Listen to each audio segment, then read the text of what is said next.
ഉത്പത്തി 18-ാം അധ്യായം. മാമ്രേയുടെ ഓക്കുമരങ്ങൾക്ക് സമീപം കർത്താവ് അവന് പ്രത്യക്ഷനായി. ദിവസത്തിന് ചൂടേറിയപ്പോൾ അവൻ തൻ്റെ കൂടാരത്തിൻ്റെ വാതിൽക്കൽ ഇരിക്കുകയായിരുന്നു. അവൻ കണ്ണുകളുയർത്തി നോക്കിയപ്പോൾ ഇതാ 3 ആളുകൾ തനിക്കെതിരെ നിൽക്കുന്നു.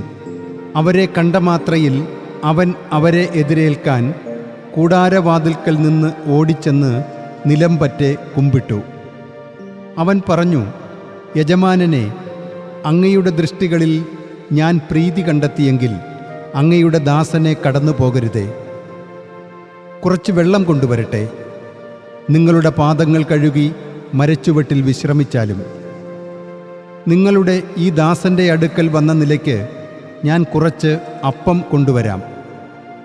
നിങ്ങളുടെ ഹൃദയം ഉന്മേഷമുള്ളതാക്കി യാത്ര തുടരാം. അവർ പറഞ്ഞു, നീ പറഞ്ഞതുപോലെ ചെയ്യുക. അബ്രാഹം കൂടാരത്തിൽ സാറായുടെ അടുത്തേക്ക് കുതിച്ചു. അവൻ പറഞ്ഞു, വേഗം 3 സെയ നേരിയ മാവ് കുഴച്ച് അപ്പമുണ്ടാക്കുക. അബ്രാഹം കാലിക്കൂട്ടത്തിലേക്ക് ഓടിച്ചെന്ന് ഇളയതും നല്ലതുമായ ഒരു കാലിക്കുട്ടിയെ പിടിച്ച് വേലക്കാരനെ ഏൽപ്പിച്ചു. ഉടനെ അയാൾ അത് പാകം ചെയ്യാൻ തുടങ്ങി. അവൻ വെണ്ണയും പാലും പാകം ചെയ്ത മാംസവും അവരുടെ മുമ്പിൽ വിളമ്പി. അവർ ഭക്ഷിച്ചു. അവനാകട്ടെ മരച്ചുവട്ടിൽ അവരുടെ സമീപം നിന്നു. അവർ അവനോട് ചോദിച്ചു, നിന്റെ ഭാര്യ സാറ എവിടെ? ഇതാ കൂടാരത്തിലുണ്ട്, അവൻ മറുപടി പറഞ്ഞു. അവിടുന്ന് പറഞ്ഞു, വസന്തകാലത്ത് ഞാൻ തീർച്ചയായും നിന്റെ അടുത്ത് മടങ്ങിവരും.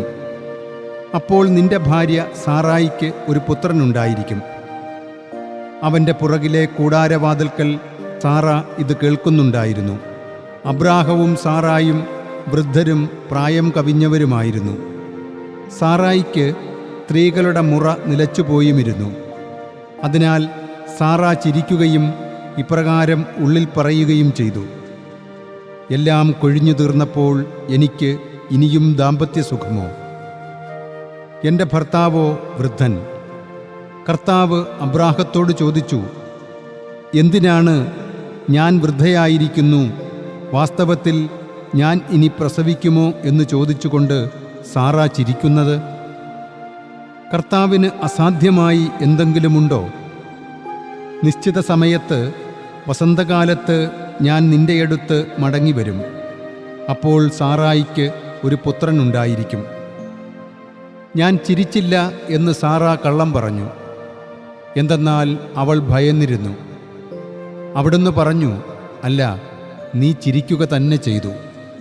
അനന്തരം ആ വ്യക്തികൾ അവിടെ നിന്നെഴുന്നേറ്റ് സോദോമിനു നേരെ താഴേക്ക് നോക്കി.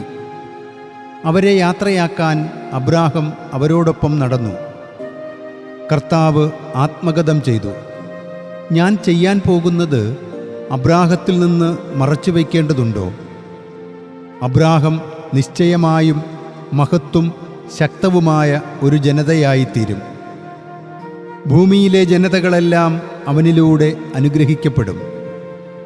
ഞാൻ അവനെ തിരഞ്ഞെടുത്തിരിക്കുന്നത് അവൻ തൻ്റെ മക്കളെയും പിന്മുറക്കാരെയും അനുശാസിക്കാനും അതുവഴി അവർ നീതിയും ന്യായവും പ്രവർത്തിച്ച് കർത്താവിൻ്റെ മാർഗം പാലിക്കാനും, അങ്ങനെ കർത്താവ് അബ്രാഹത്തെക്കുറിച്ച് പറഞ്ഞിട്ടുള്ളവ അവനിൽ പൂർത്തിയാക്കാനുമാണ്. കർത്താവ് പറഞ്ഞു, സോദോമിൻ്റെയും ഗൊമോറയുടെയും രോദനം തീവ്രവും അവരുടെ പാപം അതീവ ഗുരുതരവുമാണ്. അവർ പ്രവർത്തിച്ചിരിക്കുന്നതൊക്കെയും എൻ്റെ പക്കലെത്തിയ രോദനം പോലെ തന്നെയാണോ എന്നു കാണാൻ ഞാൻ ഇറങ്ങിച്ചെല്ലട്ടെ. അങ്ങനെയല്ലെങ്കിൽ എനിക്കറിയാമല്ലോ. ആ വ്യക്തികൾ അവിടെ നിന്ന് തിരിഞ്ഞ് സോദോമിന് നേരെ നടന്നു. അബ്രാഹമാകട്ടെ അപ്പോഴും കർത്താവിൻ്റെ മുമ്പിൽ തന്നെ നിലകൊണ്ടു. അബ്രാഹം അടുത്തു ചെന്ന് ചോദിച്ചു, ദുഷ്ടനോടൊപ്പം നീതിമാനെയും അങ്ങ് തുടച്ചു നീക്കുമോ? ആ നഗരത്തിനുള്ളിൽ 50 നീതിമാന്മാരുള്ള പക്ഷവും അങ്ങ് അതിനെ തുടച്ചു നീക്കുമോ? അവിടെയുള്ള ആ 50 നീതിമാന്മാരെ പ്രതി ആ പ്രദേശത്തോട് ക്ഷമിക്കില്ലേ? ദുഷ്ടനോടൊപ്പം നീതിമാനെയും സംഹരിക്കുക. ഇങ്ങനെയൊരു കാര്യം ചെയ്യുകയെന്നത് അങ്ങിൽ നിന്ന് അകന്നിരിക്കട്ടെ. നീതിമാനും ദുഷ്ടനും ഒന്നുപോലെയാകുകയെന്നതും അങ്ങിൽ നിന്ന് അകന്നിരിക്കട്ടെ. ഭൂമി മുഴുവൻ്റെയും വിധികർത്താവ് നീതി പ്രവർത്തിക്കാതിരിക്കുമോ? കർത്താവ് അരുൾ ചെയ്തു, സോദോമിൽ, ആ നഗരത്തിനുള്ളിൽ 50 നീതിമാന്മാരെ ഞാൻ കണ്ടെത്തുന്ന പക്ഷം അവരെ പ്രതി ഞാൻ ആ പ്രദേശത്തോട് മുഴുവൻ ക്ഷമിക്കും. അബ്രാഹം മറുപടിയായി പറഞ്ഞു, ഇതാ, ഞാൻ എൻ്റെ നാഥനോട് സംസാരിക്കാൻ തുനിഞ്ഞല്ലോ. ഞാനാകട്ടെ പൊടിയും ചാരവും. ഒരുപക്ഷേ നീതിമാന്മാർ 50-ന് 5 കുറവ് വന്നാൽ ആ 5-നെ പ്രതി നഗരം മുഴുവൻ അങ്ങ് നശിപ്പിക്കുമോ?